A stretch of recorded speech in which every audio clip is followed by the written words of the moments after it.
You know your insiders, Bob McKenzie, Darren Dreger, and Pierre Lebrun. Gentlemen, we know that Gary Bettman and the other major sports commissioners have spoken with the President of the United States, Donald Trump. But, Dregs, has Gary Bettman spoken to Justin Trudeau about the logistics and the timing as far as reopening on the Canadian side? Well, that has been the plan for a while, and he hasn't directly spoken with Prime Minister Trudeau just yet, but he has been in contact with the Prime Minister's office in the past week, and it's expected that Bettman will speak with the Chief of Staff in the very near future, and then after that, there is a plan to connect directly with Prime Minister Trudeau. Now, among the topics of discussion, and we certainly learned that after the conference call with the President of the United States, Donald Trump, available testing, especially for sports teams, is a topic of conversation and to some degree concern. Now, there's a number of developing options that could be available, promoting some optimism, at least within the National Hockey League. So we could see regular testing if or when hockey resumes. But at the end of the day, that'll be up to the doctors and the medical authorities to determine, James. I think we can all agree it's pretty much a guarantee that if somehow this NHL season can be saved and they can finish it, it will be without fans. Now, Pierre, what kind of financial sense does that make to the league?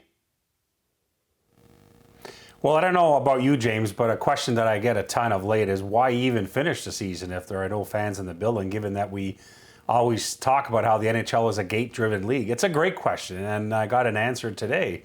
I mean, there is other revenue to be had here. In fact, both from a national media revenue perspective, the deals that the NHL has, also sponsorships, which are dedicated and paid for during the playoffs, all told between $400 million to $500 million in total between those media deals, TV deals, and sponsorship if the playoffs are actually played out. So that's certainly not insignificant if you're a player or an owner and you have a completion of season. Now, the idea of finishing the season, given what we're living through, I think everyone on this panel has read their mentions over the past couple of weeks when we talk about all the different scenarios.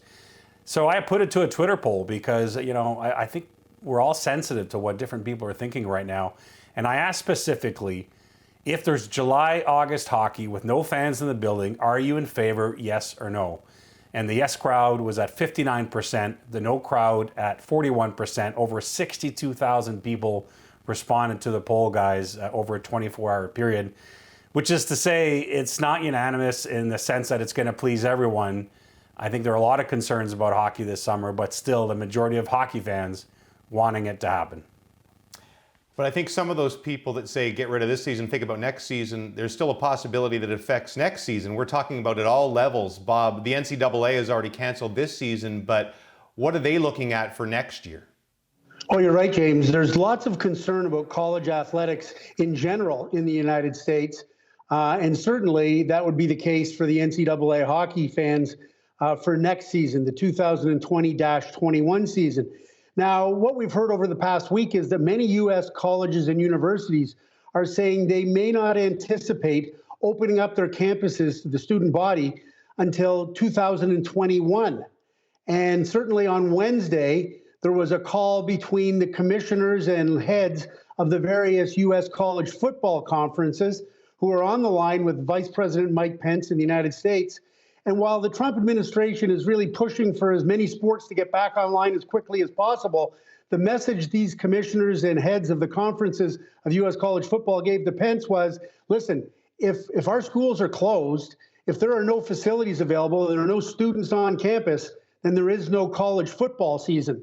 And that would certainly extend to the NCAA hockey season. If the campuses are closed for the rest of 2020, then NCAA hockey won't be happening for 2021 unless they figure out a way to get it done in 2021 proper.